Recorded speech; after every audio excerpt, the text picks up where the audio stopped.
Folks, what's up? This is Michael in the wee hours of the night on the graveyard shift with your daily trivia question. Yet, once again, welcome to the weekend, folks, and a gorgeous, gorgeous weekend at that.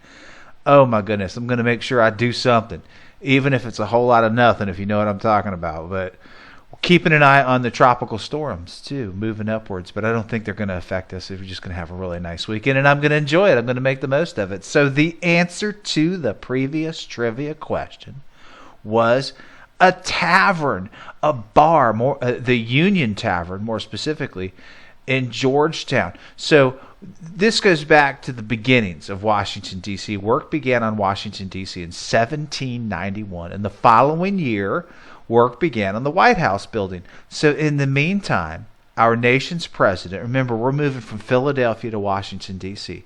So in the meantime, our nation's president, John Adams, needed a place to stay. Lo and behold, the Union Tavern in Georgetown was this place. Now, over time, the famous tavern drew some impressive steady traffic. Stakeholders would regularly have meetings there. And this involved companies like the Bank of Columbia, the Union Bank, the Georgetown Mutual Insurance Company. All of these kind of landmark companies for the area got their humble beginnings and had kind of, the beginning board meetings in this tavern. So its space was occupied by the Office of Indian Trade and later by Georgetown's Town Hall. They would have town hall meetings in the bar. So the Georgetown comptrollers worked in the tavern. All of this is on record, the tavern's National Register file. How'd you like to be like moseying on, wandering around Georgetown? Hey, where's the comptroller's office? Oh, it's in the bar down the road. So it served as a venue hall and an auction house. It even housed a wax museum.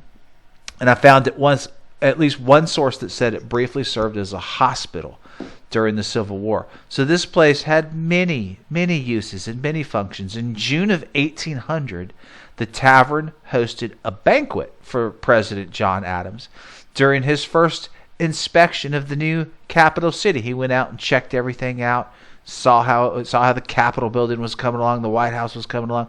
Then he went back to where he was living in this tavern, and they had a banquet for him. So it wasn't until November 1st of that year that Adams officially moved into the neoclassical White House, the White House that we all know today at the famous 1600 Pennsylvania Avenue. And that was when he brought his wife with him, Abigail, if you remember history.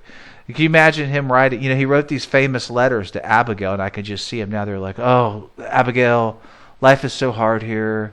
I just, we haven't been able to move into the White House yet. Life is so hard. The days are long. The nights are longer. Hey, the whole time he's staying in a bar. he's drinking his worries away." So a couple of cool geek factoids. In 1796, there were 15 total taverns in Georgetown. And obviously they increased significantly in numbers when the federal city moved in and took over. That's business. That's a niche. That's what I'm talking about. Living and spending a significant amount of time in taverns was nothing new for our founding fathers' elite. This group, before the nation's capital moved to Washington, would frequently meet in bars in Pennsylvania. So it was a usual occurrence of sorts. While in Pennsylvania, Adams and a whole host of other significant people would gather in taverns and punch out the foundations of our country's new government. It was not uncommon at all. It was only a natural choice, actually, before the White House was ready, that John Adams would choose a tavern. That's a fact. And it's also, it stands the test of time to this day. There are taverns all over Georgetown. And these places are not just, holes in the wall. Some of them are. But some of them are clubs that you have to join. Really expensive places. I have been to Georgetown and have checked some of these places out, and I can tell you right now, if that's where you're going to go on your next vacation, be sure you take some money with you.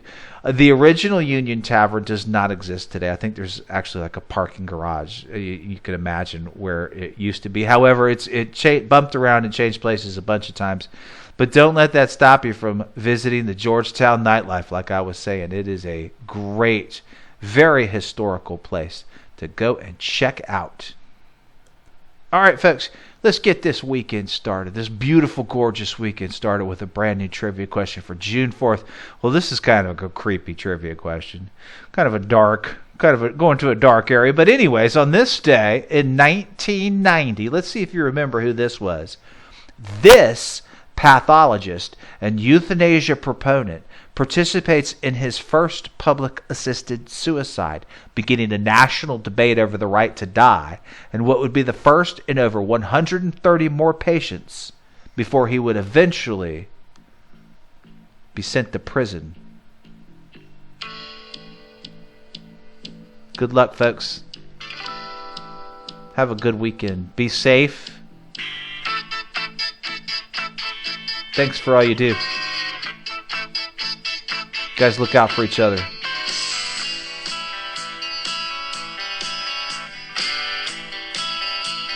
Peace out.